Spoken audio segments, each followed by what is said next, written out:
Class 12 वालों के लिए इंटरमीडिएट एग्जामिनेशन 2024 वालों के लिए यहाँ पे हिंदी का, चाहे आप आईसी में हो या फिर आईकॉम या फिर आर्ट्स वालों के लिए, तीनों स्ट्रीम छात्रों के लिए वीडियोज काफ़ी इंपॉर्टेंट होंगी। यहाँ पे हम लोग हिंदी का काफ़ी सारे important questions, MCQs type questions देखने वाले हैं, जो ऑब्जेक्टिव टाइप क्वेश्चंस रहेंगे, जिसमें से आप लोग को 4 ऑप्शन दिए जाएंगे। ठीक है, तो एक एक प्रश्न यहाँ पे काफ़ी इंपॉर्टेंट है, वीडियो को अंत तक सभी देखना। समय दिए जाएंगे आप लोगों को यहाँ पे 3 घंटे 15 मिनट का, ये एनुअल वार्षिक परीक्षा जो आप लोग को दोगे उसके लिए ये सारे क्वेश्चंस हैं। ठीक है, तो चलिए हम लोग एक एक प्रश्न को देखते हैं। टोटल आप लोग को 100 ऑब्जेक्टिव रहेंगे, जिसमें से आपको सिर्फ और सिर्फ कितना का जवाब देना है, 50% का, 50 ऑब्जेक्टिव का। पूर्णांक रहेंगे 100 मार्क्स का। तो चलिए हम लोग यहाँ पे वीडियो को लाइक कर लेना, चैनल को सब्सक्राइब कर लेना, ताकि इसी तरीके से नए वीडियो लेकर आऊँगा, नोटिफिकेशन आपको मिलते रहेंगे। ये वेबसाइट है ऑफिशियल इसी चैनल का, starkstudypoint.com, for PDF test and study material के लिए आप starkstudypoint.com गूगल पे लिखना, या फिर लिंक आपको वीडियो के डिस्क्रिप्शन में दे दूंगा। ठीक है, वहाँ से आप लोग जाके प्रैक्टिस सेट कर सकते हो काफ़ी सारे क्वेश्चंस का। तो चलिए हम लोग बिना किसी तरीके पहला प्रश्न देखते हैं आज की इस वीडियो में। देखिए हमारे पास पहला प्रश्न यहाँ पे कहा गया है कि कपड़ा शब्द का पर्यायवाची शब्द क्या होगा। मैं आप लोग को थोड़ा सा पैटर्न बता दूँ। अगर आप लोगों को मान लो कि 100 ऑब्जेक्टिव रहेंगे, 100 ऑब्जेक्टिव रहेंगे, जिसमें से आप लोगों को 40 क्वेश्चन बुक सेक्शन से रहेंगे। बुक मतलब जो आप लोगों को गद्यखंड और पदखंड है, और 60 प्रश्न जो है दोस्तों आप लोगों को वो रहेंगे व्याकरण सेक्शन से। ठीक है, और मैं आप लोग को बता दूं, व्याकरण सेक्शन से 60 प्रश्न, बुक सेक्शन से 40 प्रश्न, 60 40 100 हुआ। इसमें से हमको जवाब कितना का देना है, 50 का। ठीक है, इसका मतलब आप 20 बुक से दोगे, या फिर 30 आप व्याकरण से दोगे तो 50, या फिर आप 40 का 40 बुक से दे दो, 60 में आप व्याकरण से दे दो 10 का, मतलब टोटल आपको 50 का ही जवाब देना रहेगा। ठीक है ना, तो ये थोड़ा सा पैटर्न था आप सभी को, ये सिर्फ ऑब्जेक्टिव के लिए बता रहा हूँ। ऑब्जेक्टिव में 40 प्रश्न आप लोगों को बुक से रहेंगे, जिसमें से 50 का जवाब देना है। ठीक है, कपड़ा शब्द का पर्यायवाची शब्द क्या होगा, वसन, उदक, पदम या फिर मृगांक। तो इसका राइट आंसर हो जाएगी वसन। क्या हो जाएगा, एक का ए यहाँ पे राइट हो जाएगी। कपड़ा शब्द का पर्यायवाची शब्द क्या होगा, वसन। सेकेंड नंबर प्रश्न हमारे पास है कि समाज शब्द का लिंग निर्णय करें। देखिए लिंग निर्णय क्या होता है ना, या तो आपको बताना है पुल्लिंग है, स्त्रीलिंग है, उभयलिंग है, क्या है। तो देखिए समाज शब्द आप लोगों का क्या है, यहाँ पे पुल्लिंग है। क्या है, पुल्लिंग। समाज शब्द क्या है, पुल्लिंग है, इसको ध्यान में रखना है। और लिंग लिंग जो है पहचानने का नियम आप लोगों को पता होनी चाहिए, इसको जरूर देखना। 2 से 3 मार्क्स आप लोगों से पूछा जाएगा। थर्ड नंबर प्रश्न हमारे पास है कि सब धन 22 पसेरी। क्या प्रश्न है, सब धन 22 पसेरी मुहावरे का शाब्दिक अर्थ क्या होती है। तो ये मुहावरा है आप लोगों का। ठीक है ना, देखिए सब धन 22 पसेरी, बहुत सस्ती होना, 22 पसेरी अनाज होना, बहुत महंगा सोना, अच्छा बुरा सबको एक समझना। जी हाँ, सब धन 22 पसेरी का मतलब होता है अच्छा बुरा सबको एक समझना। इसका शाब्दिक अर्थ यही होगा, 3 का डी राइट आंसर हो जाएगी। चलिए फोर्थ नंबर प्रश्न देखते हैं कि प्रतिदिन शब्द कौन सा समास है। देखिए हमारे पास है प्रतिदिन जो है वो कौन सा समास है, जिसमें आप लोगों को इस तरीके के प्रश्न रहेंगे, इस तरीके के शब्द रहेंगे जिसमें आप लोगों को संख्यावाचक बोध होता है ना, संख्यावाचक। ठीक है, तो ये सारे आप लोगों को क्या होता है, द्विगु समास। लेकिन यहाँ पे प्रतिदिन है, यहाँ पे प्रतिदिन है, जैसे नवरत्न हो गया, त्रिरत्न हो गया। ठीक है ना, आपको चौराहा हो गया, ये सारे द्विगु समास हो जाएगा। लेकिन प्रतिदिन जो है ये आपका क्या होगा, अव्ययीभाव समास होगा। क्या होगा, अव्ययीभाव समास। तो ये द्विगु समास मत लगा देना। चलिए अगला प्रश्न देखते हैं 5 नंबर। कहा गया है कि शिव शब्द का विशेषण क्या होगा। विशेषण जैसे समाज का सामाजिक, राष्ट्र का राष्ट्रीय, ठीक है, दिन का दैनिक हो जाता है, उसी तरीके से शिव शब्द का विशेषण पूछा गया हम लोगों से।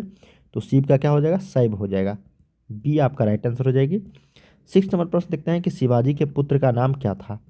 देखिए ये बुक का क्वेश्चन है, शिवाजी के पुत्र का नाम क्या था, शेराजी, वीराजी, भानुजी या फिर साहू जी। इसका सही उत्तर हो जाएगा साहू जी। शिवाजी के पुत्र का नाम क्या था, साहू जी। ये प्रश्न पूछा गया है, याद रखिएगा। 7 नंबर, जयशंकर प्रसाद की नाट्य कृति है क्या है। देखिए जयशंकर प्रसाद जो आप लोग के बुक में चैप्टर लिखे हैं उसका नाम है तुमुल कोलाहल कलह में। ठीक है, और इसके जो एक फेमस ग्रंथ है या फिर फेमस बुक है वो कमायनी है। कमायनी के लेखक कौन है, जयशंकर प्रसाद। लेकिन इस 4 ऑप्शन से बेटे नाट्य कृति पूछा गया है, तो नाट्य कृति इसके द्वारा लिखा गया ध्रुव स्वामी। ठीक है, तो ध्रुव स्वामी के लेखक कौन हो जाएंगे, तो जयशंकर प्रसाद। और ये क्या है आपका, नाटक है, मतलब नाट्य कृति है, किसके द्वारा लिखा गया, जयशंकर प्रसाद। ये इसका राइट आंसर हो जाएगी। चलिए 8 नंबर देखते हैं कि सुकून की तलाश किसकी रचना है। काफ़ी इंपॉर्टेंट प्रश्न है, सुकून की तलाश। तो सुकून की तलाश जो है ये रचना है शमशेर बहादुर सिंह की, जो आप सभी के बुक में जो चैप्टर लिखे हैं ऊषा चैप्टर लिखे हैं। उषा चैप्टर के लेखक कौन है, शमशेर बहादुर सिंह। इसका राइट आंसर बी हो जाएगी। चलिए 9 नंबर प्रश्न देखते हैं क्या प्रश्न कहा गया हम लोगों से। 9 नंबर है कि हारजीत शीर्षक कविता में मशक वाला क्या कर रहा है। देखिए हारजीत चैप्टर के जो लेखक सबसे पहले जानते हैं वो है अशोक वाजपेयी। कौन है? अशोक वाजपेयी जी है, ठीक है। और ये हारजीत शीर्षक कविता में मशक वाला क्या कर रहा है, इसका आपको आंसर देना है। तो सड़क सींच रहा है, गीत गा रहा है, रोशनी कर रहा है या फिर पानी भर रहा है। तो इसका राइट आंसर हो जाएगी आप लोगों के बुक के अनुसार सड़क सींच रहा है। क्या हो जाएगा? सड़क सींच रहा है, ए इसका राइट आंसर हो जाएगी। सुभद्रा कुमारी चौहान के पिता का नाम क्या था? सुभद्रा कुमारी चौहान जो पुत्र वियोग की रचनाकार हैं, उनके पिताजी का नाम पूछा गया है, मतलब ये आपको लेखक परिचय में इसका आंसर मिलेगा। इसका राइट आंसर हो जाएगी ठाकुर रामनाथ सिंह। क्या हो जाएगा? ठाकुर रामनाथ सिंह। अगला है कि धनहीन शब्द में कौन सा समास है? धन से हीन, ठीक है। जिसमें भी कारक विभक्ति का अगर चिन्ह आ रहा है ना, तो सारे आप लोग का कौन सा समास हो जाएगा? वो तत्पुरुष समास हो। जैसे विद्यालय, विद्या का आलय, ठीक है ना। भोजनालय, भोजन का आलय। तो ये सारे क्या है? आपका तत्पुरुष समास हो जाएगी। जैसे धनहीन, धन से हीन, जितने भी कारक विभक्ति है वो सारे के सारे तत्पुरुष समास कहलाएंगे। चतुराई, देखिए प्रत्यय और उपसर्ग पूछा जाता रहा है, तो चतुराई में कौन सा प्रत्यय है? तो चतुर जोर आई, तो यहाँ पे क्या आंसर हो जाएगी भाई? चतुराई। आई प्रत्यय हो जाएगी, आई प्रत्यय, D is the right answer. 13 number देखते हैं कि जर शब्द का विलोम क्या होगा, मतलब जर का उल्टा क्या होगा? जंगम, चेतन, जन्म या फिर नश्वर। देखिए इसका जो विलोम हो जाएगा, उल्टा हो जाएगा जर का, वो हो जाएगा आपका चेतन। क्या हो जाएगा? चेतन, सी इज द राइट। 14 नंबर देखते हैं कि सुक्ति शब्द का संधि विच्छेद क्या है? सुक्ति, तो देखिए यहाँ पे सुजोर उक्ति, क्या हो जाएगा यहाँ पे? सुजोर उक्ति, जो ऑप्शन नंबर बी में है इसका राइट आंसर हो जाएगी सुजोर उक्ति, सुक्ति। अग्नि शब्द का पर्यायवाची शब्द क्या है? अग्नि का पर्यायवाची मतलब समानार्थी शब्द क्या हो जाएगी? वाजी, पावक है या फिर व्योम। तो इसका मतलब पावक हो जाएगी। पावक का क्या होता है? अग्नि, ठीक है। अग्नि, आग, ये सारे पावक एक ही समानार्थी शब्द है, मतलब पर्यायवाची शब्द है। अगला देखते हैं 16 नंबर, बालकृष्ण भट्ट के पिता का नाम क्या था? देखिए बालकृष्ण भट्ट आप लोगों के बुक में चैप्टर लिखे हैं बातचीत चैप्टर, जिनके पिताजी का नाम था बेनी प्रसाद भट्ट। क्या था? बेनी प्रसाद भट्ट। अगला है दमयंती स्वयंवर किस लेखक की रचना है? देखिए दो तरह के प्रश्न पूछ जाते हैं, संयोगिता स्वयंवर और दमयंती स्वयंवर। जब दमयंती स्वयंवर की अगर बात करेंगे हम लोग, तो ये आपका बालकृष्ण भट्ट जी के द्वारा लिखा गया, याद रखिएगा। 18 नंबर देखते हैं कि उसने कहा था कहानी है। तो उसने कहा था एक कहानी तो है, किसके द्वारा लिखा गया? चंद्रधर शर्मा गुलेरी जी के द्वारा लिखा गया। लेकिन किस तरह की कहानी है? युद्ध की कहानी, दिव्य प्रेम की कहानी, प्रेम पर बलिदान होने की कहानी, मतलब इनमें से सारे हैं। ये सभी तरह की कहानी इसमें बताया गया है, तो डी इसका राइट आंसर हो जाएगा 18 का, ठीक है। चलिए 19 नंबर देखते हैं कि कौन सी रचना गुलेरी जी की नहीं है? तो गुलेरी जी के द्वारा लिखा गया नहीं है, वो आपको बतानी है। सुखमय जीवन, उसने कहा था हारे को हरिनाम, बुद्धू का कांटा। तो इसका राइट आंसर हो जाएगी आपको हारे को हरिनाम। क्या हो जाएगा? हारे को हरिनाम, डी। ये चंद्रधर शर्मा गुलेरी जी के द्वारा लिखा हुआ नहीं है। अब बाकी तीनों था। अगला देखते हैं, जयप्रकाश नारायण के बचपन का नाम क्या था? जयप्रकाश नारायण जी जो थे, जो आप लोगों के बुक में संपूर्ण क्रांति चैप्टर के लेखक हैं, उनके द्वारा लिखा गया चैप्टर है, और उनके बचपन का नाम पूछा गया था। तो ये बाउल हो जाएगा। क्या हो जाएगा? बाउल। चू न करना मुहावरे का अर्थ क्या? चू न करना, इसका मतलब है कि सह जाना, वो सह जाना, ठीक है। ऑप्शन नंबर सी। आकाश शब्द का विलोम क्या होगा? आकाश का हो जाएगा पताल। क्या हो जाएगा? पताल। ऊपर का नीचे होता है ना, उसी तरीके से आकाश का क्या होता है? पताल होता है।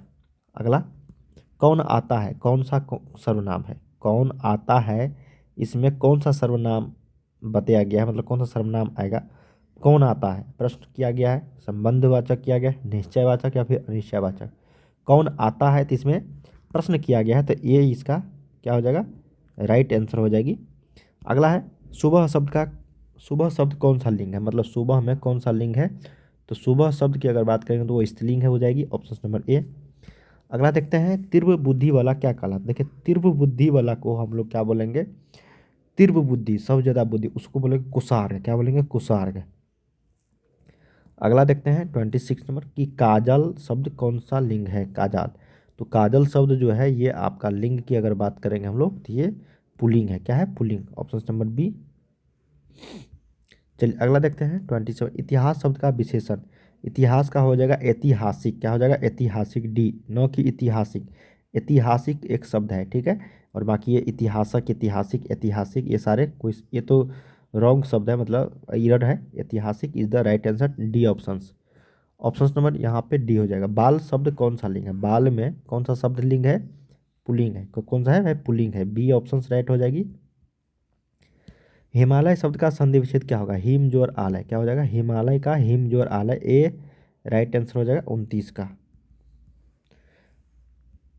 चलिए अगला देखते हैं 30 नंबर। कहा गया है कि लोक शब्द का विशेषण क्या होगा? तो लोक का हो जाएगा लौकिक, क्या हो जाएगा? लौकिक, ऑप्शन नंबर ए 30 का। 31 देखते हैं कि अशोक वाजपेयी का जन्म कब हुआ था? अशोक वाजपेयी जो आप लोग के बुक में हारजीत चैप्टर लिखे हैं,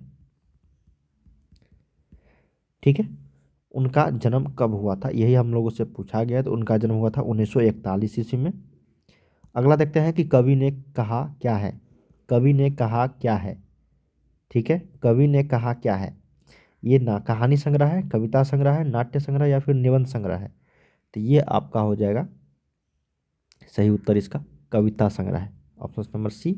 विनोद कुमार शुक्ल का निवास स्थान कहाँ है? विनोद कुमार शुक्ल जो आप लोग के बुक में प्यारे नन्हे बेटे का जो चैप्टर लिखे हैं, प्यारे नन्हे बेटे का, ठीक है, इसी चैप्टर का लेखक है विनोद कुमार शुक्ल जी। उसका निवास स्थान कहाँ पे है? यही हम लोगों से पूछा गया है। यह है रायपुर, छत्तीसगढ़ में। ऑप्शन नंबर बी इसका राइट आंसर हो जाएगी। 34 देखते हैं कि लोग भूल गए हैं किसकी रचना है? लोग भूल गए हैं ये किनके द्वारा लिखा गया है? तो ये लिखा गया है रघुवीर सहाय जी के द्वारा, जो आप लोगों के बुक में अधिनायक चैप्टर के लेखक है। अधिनायक चैप्टर के लेखक है कौन? रघुवीर सहाय, ठीक है। इसका राइट आंसर डी। चलिए अगला देखते हैं 35 नंबर। अधिनायक शीर्षक कविता किस पुस्तक से ली गई है? अधिनायक जो लेखक है रघुवीर सहाय, ये लिए गए हैं आप लोगों के आत्महत्या के विरोध से। ऑप्शन नंबर बी 35 का। अगला है अतिरिक्त शब्द में कौन सा उपसर्ग? अतिरिक्त में उपसर्ग की अगर बात करेंगे तो ये अति उपसर्ग हो जाएगी। ऑप्शन नंबर बी करेक्ट होगा यहाँ पे। गंगा का पर्यायवाची क्या होगा? गंगा शब्द का, तो गंगा शब्द का जो पर्यायवाची की अगर बात करेंगे तो ये सूर नदी हो जाएगी। Option number A. 38 है कि दांत गिनना मुहावरे का अर्थ क्या है? देखिए दांत गिनना मुहावरे का जो अर्थ हो जाएगी, इसका शाब्दिक अर्थ उम्र पता लगाना। Option number A. अगला है कि विकास शब्द में उपसर्ग क्या होगा? तो देखिए वी जोर कास हो जाएगा यहाँ पे।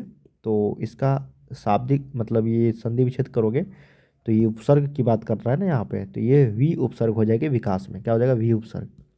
रामानुज शब्द कौन सा समास है? देखिए रामानुज शब्द की अगर बात करेंगे हम लोग, राम जोर अनुज, रामानुज, ठीक है, राम का अनुज, ठीक है ना। तो यहाँ पे कौन सा पुरुष समास आ रहा है? तो कारक विभक्ति आ रही ना, तो तत्पुरुष समास हो जाएगा। क्या हो जाएगा? तत्पुरुष समास। ऑप्शन नंबर बी के साथ चलेंगे। शब्द का पर्यायवाची क्या होगा? इसमें कौन सा शब्द है भाई? शब्द का पर्यायवाची, अच्छा, शब्द का पर्यायवाची पूछा गया है। नाद, ध्वनि, निनाद या फिर इनमें से सारे? तो इसका सही उत्तर डी हो जाएगा, ठीक है, ऑप्शन नंबर डी। अगला है कि चाय शब्द कौन सा लिंग है? चाय, तो चाय जो है ये आपका स्त्रीलिंग है। Option number A.